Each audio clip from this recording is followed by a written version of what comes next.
ಕರ್ತನೆ, ನಮ್ಮೊಟ್ಟಿಗೆ ಮಾತನಾಡು ಕರ್ತನೆ. ನಮ್ಮ ಆತ್ಮೀಕ ಕಣ್ಣುಗಳನ್ನು ಹೃದಯವನ್ನು ತೆರೆಯಪ್ಪ. ನಿನ್ನ ವಾಕ್ಯವನ್ನು ನಾವು ಕೇಳುವಾಗ ನೇರವಾಗಿ ನಮ್ಮ ಹೃದಯಕ್ಕೆ ತಾಗುವಂತೆಯೂ ಅದರ ಪ್ರಯೋಜನ ನಾವು ಪಡೆಯುವಂತೆಯೂ ನಿನಗೆ ಮಹಿಮೆ ಪಡಿಸುವಂತೆ ನನ್ನನ್ನು ನಡೆಸು. ನನ್ನನ್ನು ಕಡಿಮೆ ಮಾಡು, ನೀನು ನನ್ನಲ್ಲಿ ಹೆಚ್ಚಿಸು. ಯೇಸು ನಾಮದಲ್ಲಿ ಬೇಡಿದ ಮಾತನಾಡಿ.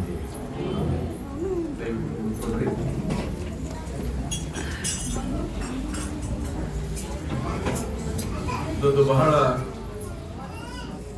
ಸಂತೋಷದ ವಿಷಯ ಹೇಳಬೇಕಂದ್ರೆ, ಹಲವು ವರ್ಷಗಳ ಹಿಂದೆ ಬಂದು ನಿಮ್ಮ ಮಧ್ಯದಲ್ಲಿ ನಾನು ಸೇವೆ ಮಾಡಿದ್ದೆ. ನೆನಪಿರ್ಬೋದು, ಎಷ್ಟು ಜನ ನಾನು ನೆನೆಸಿದ್ರು ಗೊತ್ತಿಲ್ಲ, ಆದ್ರೆ ನನಗೆ ಮಾತ್ರ ನಿಮ್ಮ ಸಭೆ ನೆನಪಿದೆ. ಒಂದು ವೇಳೆ ಇಡೀ ಭಾರತದಲ್ಲಿ ಭಜನೆಯ ಕಾಂಪಿಟೇಷನ್ ಆದ್ರೆ ಅದು ಸಿಗುದು ಲಿಂಗರಾಜಪುರಂ ಚರ್ಚಿಗೆ. ಬಹಳ ನನಗೆ ಎದ್ದು ಡಾನ್ಸ್ ಮಾಡೋಣ ಅನಿಸ್ತಾ ಇತ್ತು. ಅಷ್ಟು ಚೆನ್ನಾಗಿ ನೀವು ಭಜನೆ ಮಾಡ್ತೀರಾ. ಅದು ದೇವರಿಗೆ ಮಹಿಮೆ ತರುವಂತದ್ದಾಗಿದೆ. ದೇವರು ಕೂಡ ಅದರಲ್ಲಿ ಸಂತೋಷ ಪಡೋದಾಗಿದೆ. ಯಾಕಂದ್ರೆ ದಾವೀದ ಅರಸನು ಸಂಗೀತಕ್ಕೆ ಬಹಳ ವಿಶೇಷವಾದಂತವನು. ಇನ್ಸ್ಟ್ರೂಮೆಂಟ್ ನುಡಿಸೋದಕ್ಕಾಗ್ಲಿ, ಸಂಗೀತ ಹಾಡೋದಕ್ಕಾಗ್ಲಿ, ನಿಜವಾಗ್ಲೂ ದೇವರು ನಿಮ್ಮೆಲ್ಲರನ್ನ ಆಶೀರ್ವದಿಸಿ ಇನ್ನೂ ಹೆಚ್ಚೆಚ್ಚಾಗಿ ನೀವು ಆತನ ಸೇವೆ ಮಾಡುವಂತೆಯೂ ಮತ್ತು ಆತನ ಭಜನೆಯಲ್ಲಿ ಇನ್ನೂ ವಿಶೇಷವಾಗಿ ಹಾಡುಗಳನ್ನು ಹಾಡುವಂತೆ ನಾನು ದೇವರಿಗೆ ಬೇಡ್ಕೊಳ್ತೇನೆ. ಬೆಳಿಗ್ಗೆ ಬಂದಾಗ ಒಬ್ಬ ಚಿಕ್ಕ ಸಹೋದರಿ ಸಂಡೇ ಸ್ಕೂಲ್ ತಗೊಳ್ತಾ ಇದ್ಲು. ಅಲ್ಲಿ ಕೂಡ ಬಹಳ ನನಗೆ ಒಂದು ಉತ್ತೇಜನ ಆಯ್ತು. ಮಕ್ಕಳು ಅಷ್ಟೊಂದು ಇಂಟ್ರೆಸ್ಟಿಂಗ್ ಆಗಿ ಕೇಳುವಂಥದ್ದು, ಉತ್ತರ ಕೊಡುವಂಥದ್ದು. ಅವರು ಕೂಡ ಹಾಡಿದ್ರು, ಡಾನ್ಸ್ ಮಾಡಿದ್ರು. ಈ ಸಭೆಯಲ್ಲಿ ಒಂದು ಪವಿತ್ರಾತ್ಮ ಬಹಳ ವಿಶೇಷವಾಗಿ ಕಾರ್ಯ ಮಾಡ್ತಾ ಇದ್ದಾನೆ. ಆದ್ರೆ ಒಂದೇ ಒಂದು ನನ್ನ ಕನ್ಸರ್ನ್, ನನ್ನ ಮನಸ್ಸಿಗೆ ಬೇಕಾಗಿದ್ದೇನೆಂದ್ರೆ, ನಾನು ಸುಮಾರು 12 ವರ್ಷದ ಹಿಂದೆ ಬಂದಿರ್ಬೇಕೇನು, ಆಯ್ತಾ? ನಾನ್ ನೆನೆಸ್ತಾ ಇದ್ದೆ, ಈಗ ಲಿಂಗರಾಜಪುರಂ ಚರ್ಚ್ ಲಿಂಗರಾಜಪುರಂ ಇರ್ಲಿಕ್ಕಿಲ್ಲ, ಅಥವಾ ಇದ್ರೂ ಆ ಹಳೆ ಚರ್ಚ್ ಅಲ್ಲ, ಬೇರೆ ಕಡೆ ಇರ್ಬೋದು ಅಂತ. ಇದು ಪ್ರಾರ್ಥನೆಯಲ್ಲಿ ಆಗುವಂತ ಕೆಲಸ. ಹಣ ಬರ್ತದೆ, ಅದು ಬೇರೆ ವಿಷಯ. ಆದ್ರೆ ನೀವೆಲ್ಲರೂ ಮೊಣಕಾಲೂರಿ ಪ್ರಾರ್ಥನೆ ಮಾಡಿ ದೇವರಿಗೆ ಕೇಳುವಾಗ ಆತನು ಇಲ್ಲ ಅಂತ ಹೇಳೋದಕ್ಕಾಗಲ್ಲ. ನಿಮ್ಮ ಪಿಟಿಷನ್ ನೀವು ಫೈಲ್ ಮಾಡಬೇಕು, ಅದಕ್ಕೆ ಉತ್ತರ ಬಂದೇ ಬರ್ತದೆ. ಅದಕ್ಕಾಗಿ ದೇವರ ನಾಮಕ್ಕೆ ಸ್ತೋತ್ರವಾಗಲಿ. ಇನ್ನು ಬರುವಂತ ದಿವಸಗಳಲ್ಲಿ ಒಂದು ಹೊಸ ಸಭೆ ಕಟ್ಟಡ ಇದು ಬೇರೆ, ಆದ್ರೆ ಕಟ್ಟಡ ಎಲ್ಲಿದ್ರು ಕೂಡ ನಾವು ಆರಾಧನೆ ಮಾಡುವಂಥದ್ದು ಒಂದೇ ದೇವರು. ಆತನನ್ನೇ ಆರಾಧಿಸೋಣ. ಇವತ್ತಿನ ವಾಕ್ಯ ನಾವು ನೋಡಿಕೊಂಡ ಹಾಗೆ ಕೀರ್ತನೆಯಲ್ಲಿ 119ನೇ ಅಧ್ಯಾಯ 105ನೇ ವಚನದಿಂದ 112 ವಚನಗಳನ್ನಾಗಿ ನಾವು ನೋಡಿಕೊಂಡು. ಹೌದು, ಯಾಕಂದ್ರೆ ಇದು ಬರೆದಂತ ಕೀರ್ತನೆಗಾರನು ವಿಶೇಷವಾಗಿ ವಾಕ್ಯಕ್ಕಾಗಿ ಬರೆದಿರುವಂತದ್ದು.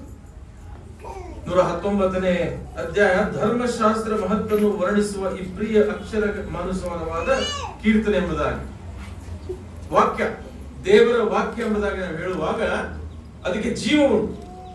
ದೇವರ ವಾಕ್ಯ ಅದು ಮನುಷ್ಯನು ಬರೆದಂತಹದ್ದಲ್ಲ, ದೈವ ಪ್ರೇರಿತವಾಗಿ ಬರೆದಂತ ವಾಕ್ಯ. 2 ತಿಮೋತಿ 3ನೇ ಅಧ್ಯಾಯ 16ನೇ ವಚನ ನೋಡ್ಕೊಳ್ತೇವೆ. ದೈವ ಪ್ರೇರಿತವಾದಂತ ವಾಕ್ಯ ಅದು ನಮಗೆ ತಿದ್ದುಪಾಟಿಗೂ, ಶಿಕ್ಷೆಗೂ ಮತ್ತು ನಮಗೆ ಅದು ಧ್ಯಾನ ಕೊಡುವಂತದ್ದಾಗಿದೆ. ಅದನ್ನ ನಾನು ನಿಮಗೆ ಓದ್ತೇನೆ. ಅದು ಬಹಳ ವಿಶೇಷವಾದಂತ ವಚನ. ಅದು ನೋಡಿ, ದೈವ ಪ್ರೇರಿತವಾದ ಪ್ರತಿಯೊಂದು ಶಾಸ್ತ್ರ ಉಪದೇಶಕ್ಕೂ, ಖಂಡನೆಗೂ, ತಿದ್ದುಪಾಟಿಗೂ, ನೀತಿ ಶಿಕ್ಷೆಗೂ ಉಪಯುಕ್ತವಾಗಿದೆ. 17ನೇ ವಚನ ಏನ್ ಹೇಳ್ತಂದ್ರೆ, ಅದರಿಂದ ದೇವರ ಮನುಷ್ಯನು ಪ್ರವೀಣನಾಗಿ ಸಕಲ ಸತ್ಕಾರ್ಯಕ್ಕೆ ಸನ್ನದ್ಧನಾಗುವುದೆಂಬುದಾಗಿ. ಅಂದ್ರೆ ದೇವರ ಸೇವೆಗಾಗಿ ಸಿದ್ಧಪಡಿಸುವಂತದೇ ದೇವರ ವಾಕ್ಯ. ಈ ವಾಕ್ಯವನ್ನು ನಾವು ಪ್ರತಿನಿತ್ಯ ಓದಿ ಧ್ಯಾನ ಮಾಡಿ ಅದರಂತೆ ನಡೆಯುವುದಾದರೆ ವಿಶೇಷವಾದಂತ ಜೀವನ ನೀವು ಜೀವಿಸ್ತೀರ. ಅನೇಕರ ಮನೆಗಳಲ್ಲಿ ಸತ್ಯವೇದ ಇರಬಹುದು, ಇಲ್ಲ ಅಂತಲ್ಲ, ವಿಧವಾದಂತಹದ್ದು ಇರ್ಬೋದು. ನಿನ್ನೆ ಪಾಸ್ಟರ್ ಫೋನ್ ಮಾಡಿದಾಗ ನಾನು ಹೇಳಿದವರಿಗೆ, ಬೈಬಲ್ ಸೊಸೈಟಿಲಿ ಕೆಲಸ ಮಾಡುವಾಗ ದೇವರ ಕೃಪೆಯಿಂದ 17 ವರ್ಷ ಮಾಡಿದೆ. 3 ವರ್ಷ ಹೆಡ್ ಆಫೀಸ್ ಅಲ್ಲಿ ಇದ್ದೆ, 14 ವರ್ಷ ಕಾರ್ಯದರ್ಶಿಯಾಗಿ ಕರ್ನಾಟಕ ಆಕ್ಸಿಲರಿಗೆ ನಾನು ಸೇವೆ ಮಾಡಿದೆ. 14 ವರ್ಷದಲ್ಲಿ 45 ವಿಧವಾದ ಸತ್ಯವೇದ, ಕನ್ನಡ ಸತ್ಯವೇದ ನಾನು ತೆಗೆದುಕೊಂಡು ಬಂದೆ.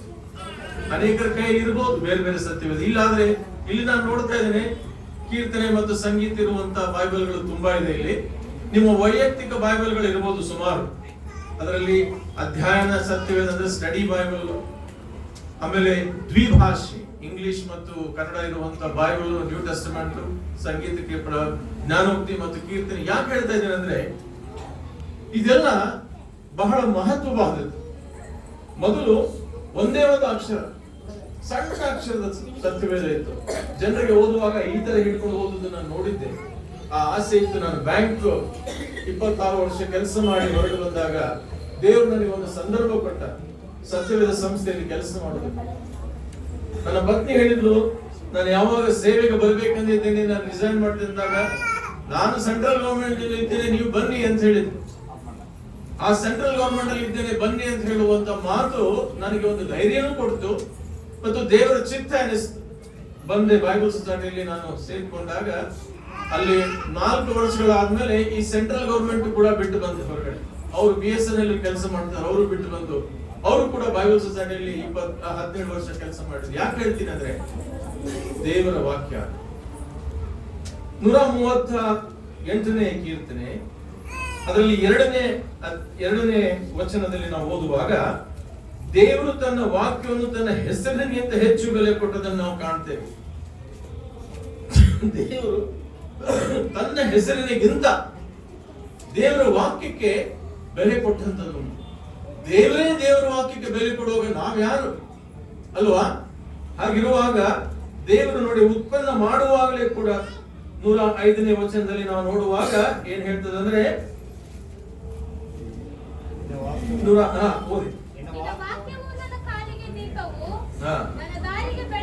ಬೆಳಕು ಆಗಿದೆ. ಅಲ್ಲಿಗೆ ನಿಲ್ಲಿಸೋಣ. ಆದಿಕಾಂಡದಲ್ಲಿ ನಾವು ನೋಡುವಾಗ ದೇವರು ಈ ಸೃಷ್ಟಿ ಮಾಡಿದ, ಜಗತ್ತನ್ನು ಸೃಷ್ಟಿ ಮಾಡಿದ ಅಲ್ವಾ? ಸೃಷ್ಟಿ ಮಾಡಿದಾಗ ಮೊದಲು ಸೃಷ್ಟಿ ಮಾಡಿದ್ದೇನು? ಆತನು ಹೇಳ್ತಾನೆ, ಆದಿಯಲ್ಲಿ ದೇವರು ಆಕಾಶವನ್ನು ಭೂಮಿಯನ್ನು ಉಂಟು ಮಾಡಿದ.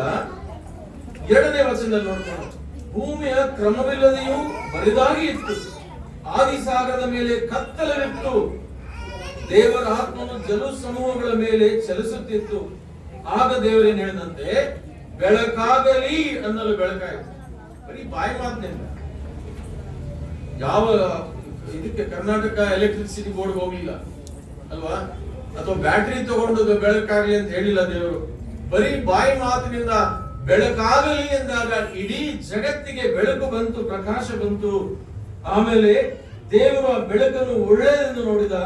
ದೇವರು ಬೆಳಕನ್ನು ಕತ್ತಲೆಯನ್ನು ಬೇರೆ ಬೇರೆ ಮಾಡಿ ಬೆಳಕಿಗೆ ಹಗಲೆಂದು ಕತ್ತಲೆಗೆ ಇರುಳೆಂದು ಹೆಸರಿಟ್ಟಂಬುದನ್ನು ನಾವು ನೋಡ್ತೇವೆ. ಹೌದು ನನ್ನ ಪ್ರಿಯರೇ, ಇದು ದೇವರು ಸೃಷ್ಟಿ ಮಾಡಿದಂತ ಬೆಳಕು. ಅದಕ್ಕಾಗಿ ಏನಂತೆ, ನಿನ್ನ ವಾಕ್ಯವು ನನ್ನ ಕಾಲಿಗೆ ದೀಪವು ನನ್ನ ದಾರಿಗೆ ಬೆಳಕು ಆಗಿದೆ. ನಿನ್ನ ನೀತಿ ವಿಧಿಗಳು ಅನುಸರಿಸಲು ಪ್ರಮಾಣ ಮಾಡಿದ್ದೇನೆ, ಅದನ್ನು ನೆರವೇರಿಸುವನೆಂಬುದಾಗಿ ಕೀರ್ತನೆಗಾರನು ಹೇಳ್ತಾನೆ. ನಾನು ಬಹಳವಾಗಿ ಕುಗ್ಗಿ ಹೋಗಿದ್ದೇನೆ, ಯೆಹೋವನೇ ನಿನ್ನ ವಾಕ್ಯಾನುಸಾರವಾಗಿ ನನ್ನನ್ನು ಚೈತನ್ಯಗೊಳಿಸು. ನಾವು ಕುಗ್ಗಿ ಹೋಗಿರುವಾಗ ದೇವರು ನಮ್ಮನ್ನು ಚೈತನ್ಯಗೊಳಿಸ್ತಾನೆ. ಯಾವುದರಿಂದ? ದೇವರ ವಾಕ್ಯದಿಂದ.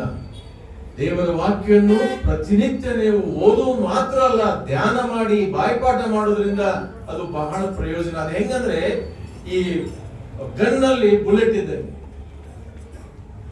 ಬುಲೆಟ್ ಇಲ್ದೇನೆ ಗನ್ ಹೊಡೆದ್ರೆ ಯಾರು ಸಾಯ್ತಾರ? ಸಾಯೋದಿಲ್ಲ. ಆ ಬುಲೆಟ್ ಇರಲೇಬೇಕು. ಆ ಗನ್ ಅದು ರಿವಾಲ್ವರ್ ಆಗ್ಲಿ ಅಥವಾ ಡಬಲ್ ಬ್ಯಾರಲ್ ಗನ್ ಆಗ್ಲಿ, ಅದು AK-47 ಆಗ್ಲಿ, ಯಾವುದೇ ಆದ್ರೂ ಅದರಲ್ಲಿ ಏನಿರ್ಬೇಕು? ಗುಂಡಿರ್ಬೇಕು. ಆ ಕೆಲಸ ಮಾಡೋದೇನು? ನೇರವಾಗಿ ನೋಡಿ ಅದನ್ನು ಹೊಡಿತಾರೆ. ಅಂದ್ರೆ ಗುರಿ ಇಡುವಂಥದ್ದು. ದೇವರ ವಾಕ್ಯ. ಅದಕ್ಕೆ ನಾವು ಯಾರಾದ್ರೂ ಒಂದು ಜೋರಾಗೋದು, ಇಬ್ರಿಯ 4:12 ಓದ್ರಿ. ಇಬ್ರಿಯ 4:12ರಲ್ಲಿ ಹೀಗೆ ಹೇಳ್ತಾನೆ, ಯಾಕಂದರೆ ದೇವರ ವಾಕ್ಯವು ಸಜೀವವಾದದ್ದು, ಕಾರ್ಯ ಸಾಧಕವಾದದ್ದು, ಯಾವ ಇಪಾಯಿ ಕತ್ತಿಗಿಂತಲೂ ಹದವಾದದ್ದು, ಪ್ರಾಣ ಆತ್ಮಗಳನ್ನು ಕೀಲು ಮಜ್ಜೆಗಳನ್ನು ವಿಭಾಗಿಸುವಷ್ಟು ಮಟ್ಟಿಗೂ ದೂರಿ ಹೋಗುವಂಥದ್ದು, ಹೃದಯದ ಆಲೋಚನೆಗಳನ್ನು ಉದ್ದೇಶಗಳನ್ನು ವಿವೇಚಿಸುವಂಥದ್ದು ಆಗಿದೆ. ಎಂಥ ಇದು ನೋಡ್ರಿ. ಈಗ ಮನೆಯಲ್ಲಿ ನಾವು ಚಾಕು ಇಟ್ಕೊಳ್ತೇವೆ ಅಲ್ವಾ? ಬೆಳಿಗ್ಗೆ ಎದ್ದು ನನ್ನ ಪತ್ನಿ ಆಗ್ಲಿ ಅಥವಾ ನಾವೇ ಆಗ್ಲಿ, ಯಾಕೆ ನಾನು ಅಡುಗೆ ಮಾಡೋದಕ್ಕೆ ಹೋಗ್ತೀನಿ ಒಳಗಡೆ ಅಡುಗೆ ಮನೆಗೆ, ಅವರು ಹೆಚ್ಚಾಗಿ ಅವರೇ ಮಾಡೋದು. ಆದ್ರೆ ಈರುಳ್ಳಿ ಕತ್ತರಿಸುವಾಗ ಅದು ಸರಿಯಾಗಿ ಕತ್ತರಿಸಿದ್ರೆ ಏನ್ರಿ ಸ್ವಲ್ಪ ಇದನ್ನ ಅರ್ಥ ಮಾಡಕ್ಕಾಗಲ್ವಾ ನಿಮ್ಗೆ ಅಂತ ಕೇಳ್ತಾರೆ. ಶಾರ್ಪ್ ಮಾಡಿ ಇದನ್ನ, ಅವಾಗೇನಾಗುತ್ತೆ ಕತ್ತರಿಸ್ತದ. ಆದ್ರೆ ಇಲ್ಲೇನ್ ಹೇಳ್ತಾರೆ, ಇದೆಂತ ಕತ್ತರಿಯಪ್ಪ ಇದು ದೇವರ ವಾಕ್ಯ ಸಜೀವವಾದದ್ದು ಅಂದ್ರೆ it is a living word. ಯೋಹಾನನ ಬರೆದ ಸುವಾರ್ತೆಯಲ್ಲಿ ಮೊದಲನೇ ವಚನ ನಾವು ಓದ್ತೇವೆ, ಆದಿಯಲ್ಲಿ ವಾಕ್ಯವಿತ್ತು, ಆ ವಾಕ್ಯವು ದೇವರು, ಆ ವಾಕ್ಯವೇ ದೇವರಾಗಿತ್ತು ಎಂಬುದಾಗಿ ಹೇಳುವಾಗ this word is a living word. ಇದು ಜೀವವುಳ್ಳ ವಾಕ್ಯ, ಇದು ಸಾಧಾರಣ ವಾಕ್ಯ ಅಲ್ಲ. ಇದು ಅನೇಕ ಜನರ ಹೃದಯವನ್ನು ಬದಲಾಯಿಸಿರುವಂತಹ ವಾಕ್ಯ, ಅನೇಕರನ್ನು ರಕ್ಷಿಸುವಂತಹ ವಾಕ್ಯ, ಅನೇಕ ದೇಶಗಳನ್ನು ಉಳಿಸಿರುವಂತ ವಾಕ್ಯ. ಹೌದು, ದೇವರ ವಾಕ್ಯದಲ್ಲಿ 66 ಪುಸ್ತಕ ಹಳೆ ಒಡಂಬಡಿಕೆಗಳಿದೆ, 27 ಹೊಸ ಒಡಂಬಡಿಕೆ ನಿಜ. ಅವೆಲ್ಲ ಸೇರಿ 66 ಪುಸ್ತಕಗಳಿದೆ. ಆದಿಕಾಂಡದಿಂದ ಪ್ರಕಟಣೆ ಎಂಬುದಾಗಿ ನಾವು ನೋಡ್ಕೊಳ್ತೇವೆ ನಿಜ. ಅದನ್ನು ನಾವು ಎಷ್ಟು ಬೆಲೆ ಕೊಡ್ತೇವೆ ಎಂಬುದಾಗಿ ಅದು ಬಹಳ ಮುಖ್ಯ. ಹಿಸ್ಟ್ರಿ ಗೊತ್ತಾಗೋದ್ರಿಂದ ಏನು ಪ್ರಯೋಜನ ಇಲ್ಲ. ಒಬ್ಬೊಬ್ಬರ ಮನೆಯಲ್ಲಿ ದೇವರ ವಾಕ್ಯಕ್ಕೆ ಸ್ಥಾನ ಇಲ್ಲ. ಮೈಸೂರಿನಲ್ಲಿ ಒಂದು ಮನೆಗೆ ಹೋದೆ. ಸಾಧಾರಣ ನನ್ನ ಮನೆಗೆ ಹೋದಾಗ ಅವರ ಮನೆಯಲ್ಲಿ ವಾಕ್ಯ ಓದಿ ಪ್ರಾರ್ಥನೆ ಮಾಡುವಂತ ಒಂದು ನನ್ನ ಅದು ಅಭ್ಯಾಸ. ಅವರ ಮನೆಗೆ ಹೋದಾಗ ಬಹಳ ಚೆನ್ನಾಗಿ ಆಹ್ವಾನಿಸಿದರು, ತಿಂಡಿ ಕೊಟ್ರು, ಕಾಫಿ ಕೊಟ್ರು. ಇನ್ನೇನು ಹೊರಡಬೇಕು ನಾನು ಸ್ವಲ್ಪ ವಚನ ಓದಿ 4 ಮಾತಾಡಿ ಆಮೇಲೆ ಪ್ರಾರ್ಥನೆ ಮಾಡಿ ನಾನು ಹೋಗ್ತೇನೆ ಅಂದೆ. ದಯವಿಟ್ಟು ನಿಮ್ಮ ದೇವರ ವಾಕ್ಯ ತಗೊಂಡು ಬನ್ನಿ ಅಂತ ಹೇಳಿದ್ರು. ಅವಾಗ ಗಂಡ ಹೆಂಡತಿಯನ್ನು ನೋಡಿದ್ರು, ಸೊನ್ನೆ ಹಿಂಗೆ ಅಂದ್ರೆ ಬೈಬಲ್ ತಗೊಂಡ್ ಬಾ ಅಂತ. ಆ ಹೆಂಡತಿ ಏನ್ ಮಾಡಿದ್ರು, ದೊಡ್ಡ ಮಗಳು ನೋಡ್ಬಿಟ್ಟು ತಗೊಂಡ್ ಬಾ ಅಂತ. ಅವಳು ಏನ್ ಮಾಡಿದ್ಲು, ಅಲ್ಲಿಂದ ಇಲ್ಲಿ ನನ್ಗೆ ಗೊತ್ತಿಲ್ಲ ಅಂತ. ಕ್ರೈಸ್ತರ ಮನೆಯಲ್ಲಿ ನಡೀತಾ ಇರುವಂತ ಮಾತು ನಾನು ಹೇಳಿದ್ದು, ಅಲ್ಲಿ ತಗೊಳ್ಳೋದೇನ ಕೊಡ್ತಾ ಇದ್ದಾರೆ. ಕ್ರೈಸ್ತರ ಮನೆಯಲ್ಲಿ ಇದು ನಡೀತಿರುವಂತದ್ದು. ಗಂಡನಿಗೆ ಬೈಬಲ್ ಎಲ್ಲಿದೆ ಗೊತ್ತಿಲ್ಲ, ಹೆಂಡತಿಗೆ ಎಲ್ಲಿದೆ ಗೊತ್ತಿಲ್ಲ, ದೊಡ್ಡ ಮಗಳನ್ನ ಕೇಳಿದ್ರೆ ಎಲ್ಲಿದೆ ಗೊತ್ತಿಲ್ಲ. ಕೊನೆಗೆ ಚಿಕ್ಕ ಮಗ ರವಿ ಅಂದ, ನಂದು ಏನಾಯ್ತಪ್ಪ ಅಂತ. ನನಗೆ ಗೊತ್ತು, ಅಯ್ಯ ಓಡಿ ಹೋಗಿ ಬೈಬಲ್ ತಗೊಂಬಂದ. ನಾನಂದೆ ಪರವಾಗಿಲ್ಲಪ್ಪ, ನೀನ್ ದಿವ್ಸ ಓದ್ತೀಯ. ಇಲ್ಲ ನನ್ನ ಮೊನ್ನೆ ಬಾಲ್ ಆಡ್ತಾ ಇದೆ, ಅಲ್ಮೀರಾ ಮೇಲೆ ಬೈಬಲ್ ಇತ್ತು, ನೋಡಿದ್ದೆ ನಾನು. ಎಲ್ಲಿ ಸ್ಥಾನ? ಅಲ್ಮೀರಾ ಮೇಲೆ ಧೂಳು. ಅದು ತಂದ ಮೇಲೆ ಆ ಹೆಂಡತಿ ಅದನ್ನ ಸೀರೆಯಿಂದ ಹಿಂಗ ಧೂಳು ತೆಗಿತಾ ಇದ್ದಾರೆ. ಯಾಕೆ ಹೇಳ್ತೀನಿ ಅಂದ್ರೆ, ಅಂತ ಕುಟುಂಬ ಬೇಡ. ಪ್ರತಿಯೊಬ್ಬನು, ಯಾಕಂದ್ರೆ ಸತ್ಯವೇದ ಎಲ್ಲಾ ರೀತಿ ಇದೆ, ವೆರೈಟಿ. ನಾನು ಬಂದಾಗ ನಮ್ ಡೈರೆಕ್ಟ್ ಹೇಳಿದ್ರೆ, ಯಾಕಪ್ಪ ನಿಂಗೆ ವೆರೈಟಿ ಬೇಕು ಅಂತ. ಸರ್, ನೀವು 2 ವರ್ಷದಿಂದ ನಾನು ನೋಡಿದೆ, 1 ವರ್ಷದಿಂದ ನೋಡಿದೆ, ನಿಮ್ಮ ಹತ್ರ ಫಿಯಟ್ ಕಾರ್ ಇತ್ತು, ಈಗ ಬೆಂಜ್ ಬಂದಿದೆಯಲ್ಲ, ಅದು ವೆರೈಟಿ. ಇನ್ನೊಬ್ಬರ ಕೈಯಲ್ಲಿ ಒಂದು ಮೊಬೈಲ್ ಇತ್ತು, ನೋಕಿಯಾ ಅಂತ ಇತ್ತು, ಈಗ ಸ್ಯಾಮ್ಸಂಗ್ ಬಂದಿದೆ. ಆದ್ರೆ ಮನುಷ್ಯನಿಗೇನು ವೆರೈಟಿ ಬೇಕು. ಮನೆ ವೆರೈಟಿ, ಬಟ್ಟೆ ವೆರೈಟಿ, ತಿಂಡಿ ವೆರೈಟಿ, ಮೊಬೈಲ್ ವೆರೈಟಿ. ಅದೇ ತರ ಒಂದೇ ವೆರೈಟಿ ಆಗಕ್ಕಾಗಲ್ಲ. ಯಾವ್ದು ಹೇಳಿ? ಹೆಂಡತಿ ಗಂಡ ವೆರೈಟಿ ಆಗಕ್ಕಾಗಲ್ಲ, ಅವರೇ ಕಟ್ಟಿದ ಮೇಲೆ ಅವರೇ. ಆದ್ರೆ ಬೈಬಲ್ ವೆರೈಟಿ ಇದೆ. ಆದ್ರೆ 66 ಪುಸ್ತಕನೇ, 32,101 ವಚನಗಳೇ, ದೈವ ಪ್ರೇರಿತದ ವಾಕ್ಯವೇ ಆಗಿರುವಾಗ ಈ ವೆರೈಟಿ ತಗೊಂಡು ಓದಿ. ನಿಮ್ಗೆ ಇಷ್ಟ ಇದ್ರೆ, ಇಷ್ಟ ಇಲ್ಲ ಓದ್ಲೇಬೇಕು. ಇದ್ರಲ್ಲಿ ಇಷ್ಟ ಬರಲ್ಲ. ಇಲ್ಲ ಸರ್, ನನಗೆ ಬಹಳ ಬೇಸರ ಇದೆ, ನನಗೆ ಏನು ಪ್ರಯೋಜನ ಇಲ್ಲ. ನೋಡಿ, ದೇವ್ರ ವಾಕ್ಯ ನಾನು ಓದ್ತೀನಿ ಸ್ವಲ್ಪ. ಏನಂದ್ರೆ, ಮನುಷ್ಯ ಏನ್ ಹೇಳ್ತಾನಂತೆ, ಇದು ಅಸಾಧ್ಯ, ನನಗೆ ಆಗಲ್ಲ, ಇಟ್ ಈಸ್ ಇಂಪಾಸಿಬಲ್. ಅದಕ್ಕೆ ದೇವರು ಏನ್ ಹೇಳ್ತಾನೆ ತನ್ನ ವಾಕ್ಯದಲ್ಲಿ? ಸಾಧ್ಯ. All things are possible with me. ನನ್ನಲ್ಲಿ ಎಲ್ಲಾ ಕಾರ್ಯಗಳು ಸಾಧ್ಯ. ಯಾವ್ದ್ರಲ್ಲಿ ಓದ್ತೆ? ಲೂಕ 18:27. ಪೆನ್ನು ಪೇಪರ್ ಬರ್ಕೊಳ್ಳಿ, ನಿಮಗೆ ಸಹಾಯ ಆಗ್ತದೆ.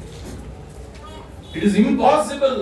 ಯಾವಾಗಲೂ ಮನುಷ್ಯ ನನಗೆ ಆಗಲ್ಲ, ಆಯ್ತು, ಐ ಆಮ್ ಫೇಲ್ಡ್, ನಾನು ಸೋತ್ ಹೋದೆ, ನನಗೆ ಆಗಲ್ಲ. ಅವಾಗ ದೇವರು ಹೇಳ್ತಾನೆ, all things are possible with me. ನನ್ನ ವಾಕ್ಯವನ್ನು ಓದ್ರಿ, ನಿಮಗೆ ಸಾಧ್ಯ ಉಂಟು. ಆಮೇಲೆ ಹೇಳ್ತಾನೆ, ಐ ಆಮ್ ಟೂ ಟೈರ್ಡ್. ಬಹಳ ನನಗೆ ಏನಾಗಿದೆ, ಬದಲಿದ್ದೇನೆ, ಅಶಕ್ತನಾಗಿದ್ದೇನೆ ಅನ್ನುವಾಗ I will give you rest, ನಾನು ನಿನಗೆ ವಿಶ್ರಾಂತಿ ಕೊಡ್ತೇನೆ. ಮತ್ತಾಯ 11:28-30. ಎಲೆ ಕಷ್ಟಪಡರೆ ಹೊರ ಹೋಗ್ತಾರೆ, ನನ್ನ ಬಳಿಗೆ ಬಂದ್ರೆ ನಾನು ಏನ್ ಮಾಡ್ತೀನಿ, ನಿಮಗೆ ವಿಶ್ರಾಂತಿಯನ್ನು ಕೊಡುತ್ತೇನೆ ಎಂಬುದಾಗಿ. God is ready to give rest. ಅದೇ ರೀತಿ ನಾವು ನೋಡ್ತೇವೆ. ಆಮೇಲೆ ಏನ್ ಹೇಳ್ತಾನೆ, ನೋಬಡಿ ಲವ್ಸ್ ಮೀ, ನನ್ನನ್ನು ಯಾರು ಪ್ರೀತಿ ಮಾಡ್ತಾ ಇಲ್ಲ, ನನ್ನನ್ನ ಯಾರು ಪ್ರೀತಿ ಮಾಡಲ್ಲ ಅಂದಾಗ ದೇವರು ಹೇಳ್ತಾನೆ, ಐ ಲವ್ ಯು, ನಾನು ಮಗನೇ ಮಗಳೇ ನಿನ್ನನ್ನು ಪ್ರೀತಿಸ್ತೇನೆ.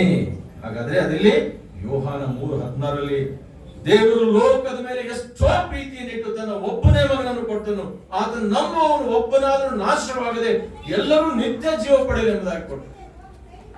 ದೇವರು ಪ್ರೀತಿಸ್ತಾನೆ. ಮನುಷ್ಯರು ಪ್ರೀತಿ ಮಾಡೋದು ಬಿಟ್ಬಿಡಿ, ಟೆಂಪರರಿ. ನೀವೇನಾದ್ರೂ ಕೊಟ್ಟರೆ ಪ್ರೀತಿ ಮಾಡಿದ್ರೆ, ಕೊಡದೇ ಇದ್ರೆ ದ್ವೇಷ ಮಾಡಿ ಅಲ್ವಾ? ಮನೆಯಲ್ಲಿ ಮಕ್ಕಳು ಹಾಗೇನೆ, ಅಪ್ಪನ ಮೇಲೆ ಪ್ರೀತಿ ಇರುತ್ತೆ, ಯಾಕಂದ್ರೆ ಚಾಕ್ಲೇಟ್ ದುಡ್ಡು ಕೊಡ್ತಾರೆ. ಇಲ್ಲ ಅವನ ಜೋರು ಸ್ಟ್ರಿಕ್ಟ್ ಆಗಿದ್ರೆ ಅಮ್ಮನ ಹತ್ರ ಬರ್ತಾರೆ, ಅಮ್ಮ ಕೊಡ್ತಾರೆ, ಅಮ್ಮನ ಪ್ರೀತಿ ಮಾಡ್ತಾರೆ. ಇದು ನಡೆಯುವಂತ ಸಂಗತಿ, ನಾನು ಹೇಳ್ತಾರೆ. ಹಾಗಾದ್ರೆ ದೇವರು ನಮ್ಮ ಪಾಲಿಗಿರುವಾಗ ಏನಂತೆ, ಆತ ನಮ್ಮನ್ನು ಪ್ರೀತಿಸುವನಾಗಿದ್ದಾನೆ. ಆಮೇಲೆ ಹೇಳ್ತಾನೆ, ಐ ಕಾಂಟ್ ಗೋ ಆನ್, ನಾನು ಮುಂದುವರಿಯಲಾರೆ ಎಂಬುದಾಗಿ. ಅವಾಗ ಏನ್ ಹೇಳ್ತಾನೆ, 2 ಕೊರಿಂಥ 12:9 ಮೈ ಗ್ರೇಸ್ ಇಸ್ ಸಫಿಷಿಯಂಟ್ ಫಾರ್, ನನ್ನ ಕೃಪೆಯೇ ನನಗೆ ಸಾಕು ಎಂಬುದಾಗಿ.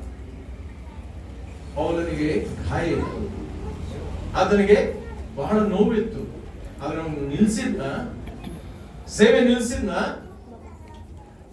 ಯಾವನು ಯೇಸು ಕ್ರಿಸ್ತನನ್ನು, ಆತನ ಹೆಸರನ್ನು ಕೇಳಿದ್ರೆ ಸಾಕು, ಆತನಿಗೆ ಕೋಪ ಹೋಗಿ ಆ ಸೇವಕರನ್ನೆಲ್ಲ ಹೊಡೆದು ಅವ್ರನ್ನ ಎಟ್ಟುಕೊಂಡು ಬರೋ ದೇವರು ಅವನನ್ನೇ ಆರಿಸಿದ್ದಾರೆ.